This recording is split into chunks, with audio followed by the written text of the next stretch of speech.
welcome to my channel. What we have here is another awesome gift by Toby and family. It's these marbles, clasp knives. I'm banging a thing. You have a turkey, a bass, a deer, and an eagle.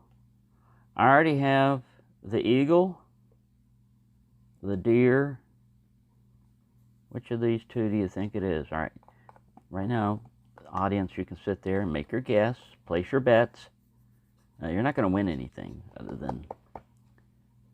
all right, it's going to be one of these two, turkey or a bass. What do you think it is? The winner is turkey!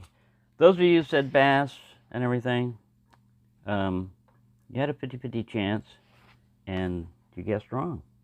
What can I say? All right, so it has turkey tracks on it. Now, remember when I was saying I didn't know what the bass emblem would be? It's a fish hook. I saw the, I cheated.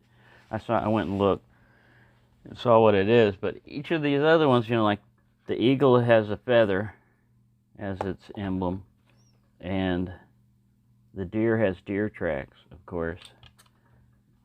There's a lot of things I like about these. If you're ever going to want to gift somebody, a knife, somebody that that might like knives more than just the typical novelty gift that you get, from somebody. Oh, you like knives, and they give you something that you wouldn't really use. This one you might use, you might not, but it's good enough that, let's try and get it out of here without losing a finger. It's good enough that it looks good and it's practical. Now, let's go ahead and close this guy. Pang. Before we get into all of that, before I made this video, I went to look and see how many. I went up to Smoky to see how many different versions of this that they have, and it's right here on the box. So the cardboard box, it's like a cigar box, but like a small one. This little foam insert will come out, and then there's this little styrofoam, spacer here,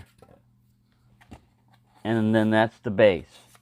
And with all of that out, you've got enough room to put, on average, about 3 pounds of knives. Here, I'll take one that I'm working on right now.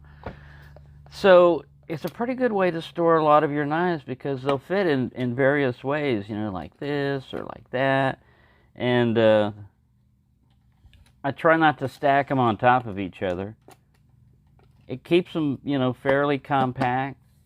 I've got another box full of the other one.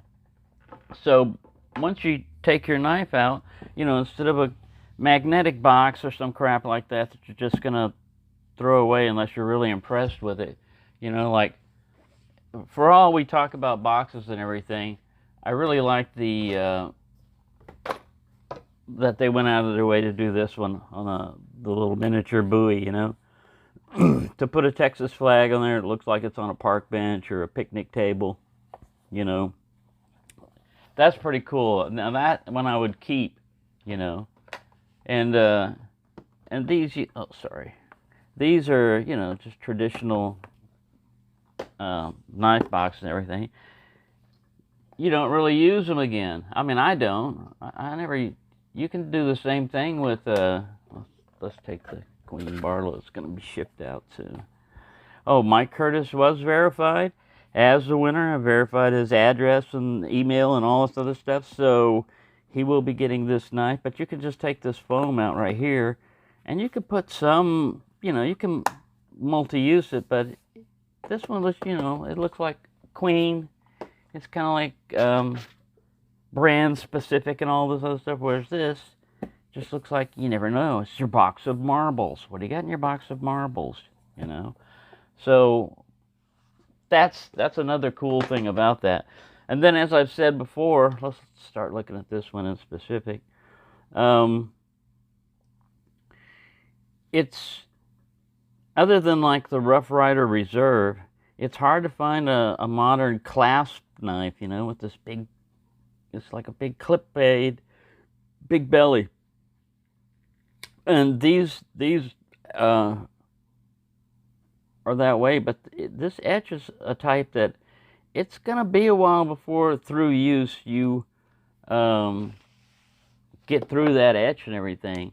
God, sorry, I cannot bump this hand. I spent a lot of time wrestling with the flexi arm because it's like in a movie. If the boom mic, gets in the way, it's a blooper. They have to edit it out.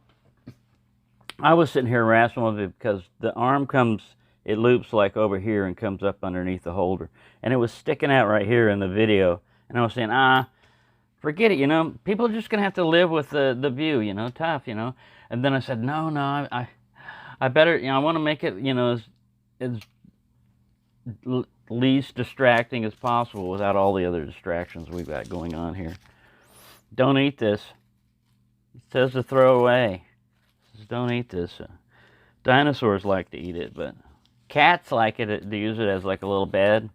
They lay on it. Nigel lays on it sometimes. Sometimes he uses it as a kitty litter. Anyway, let's get back to this. It's hard to find this type of knife as a regular utility knife. The shape, a clasp knife.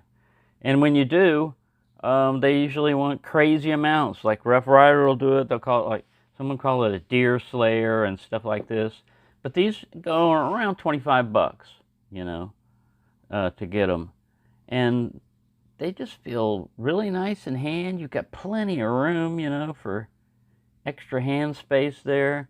You got a nice big fat blade here. And let's see we're going to have something going on with the turkey here. Oh, yeah. Yeah, we got a story with the turkey. But first we'll get to this 3 5/8. And then it's a fun knife, too. So,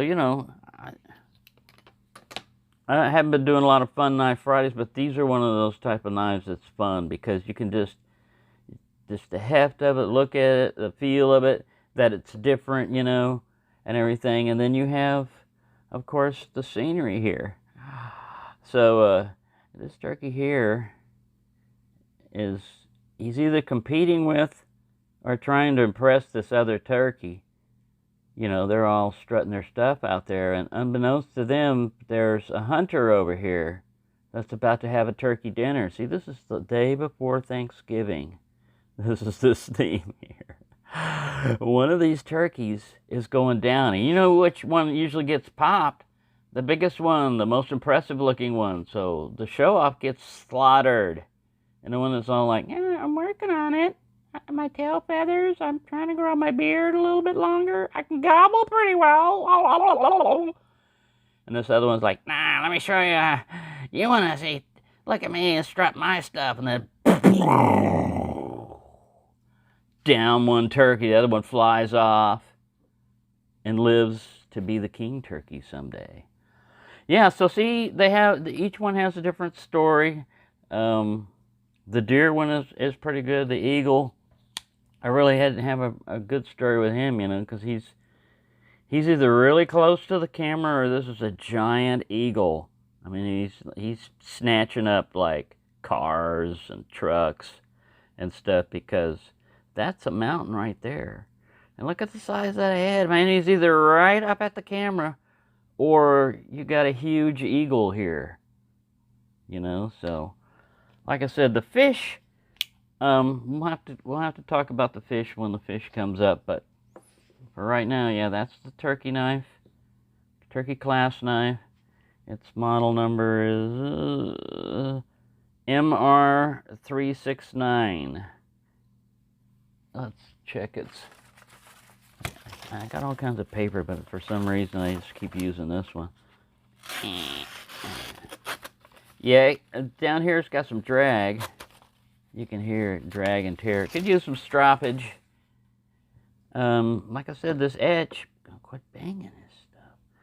This etch is not going to come off anytime soon. You got a nice big nail neck, a little swedge here. It's not, the drop point is not swedged up here.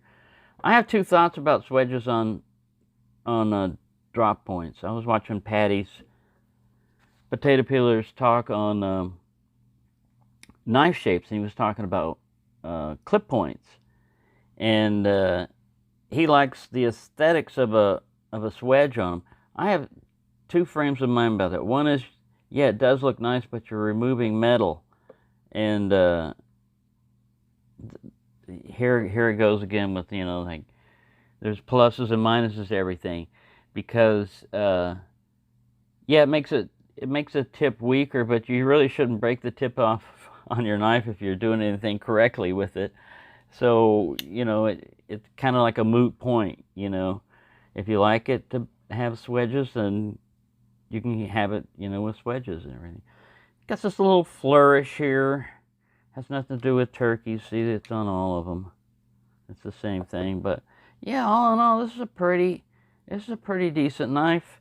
I think Chicago Knife Works usually has them a little bit cheaper, but you just have to factor in shipping and shipping services, whoever they use, you know, with each one, because if you get good service with one particular carrier and not with the other, your saving of $2 or $3 may cost you a knife when you never get it. But anyways, there you go. That's a very good one. Thank you again, Toby and family, for... There's one more left. He has sent another knife. I'll talk about it when we get to that one. But there's the turkey knife. I used to have a turkey too. This is just off the wall thing. When I was a kid, when we lived in Houston, there was a VFW or something in Galveston that was having a turkey shoot. And the way they did their turkey shoot was they had an X drawn on the back of a piece of paper, and that X was turned around so that you couldn't see it. So it was just a square piece of paper. And shotguns were up there, and they had to have different patterns, you know, on shotguns. Whoever came the closest to hitting the X won the turkey. It was a live turkey. And we had a 16 gauge shotgun, which was an odd caliber. And I had birdshot in it, and I went up and shot, and mine just happened to be the one that hit the X. So we won a turkey, and we brought him home. We had chickens and, you know, a cow and all kinds of farm animals, you know. We weren't on a big farm, but we named him Hubba. And of course, he was not for eating. All our animals, you know, like the eggs we might have eaten, but we never once did Mom slaughter a chicken, you know, because she thought of them as pets. Everything was a pet.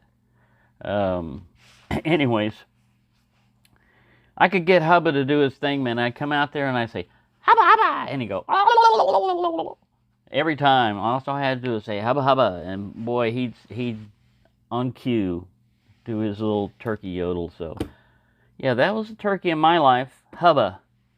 I might have a picture of him somewhere, but I'd have to dig it up because I don't know where it is. But thank you for watching, and have a nice day.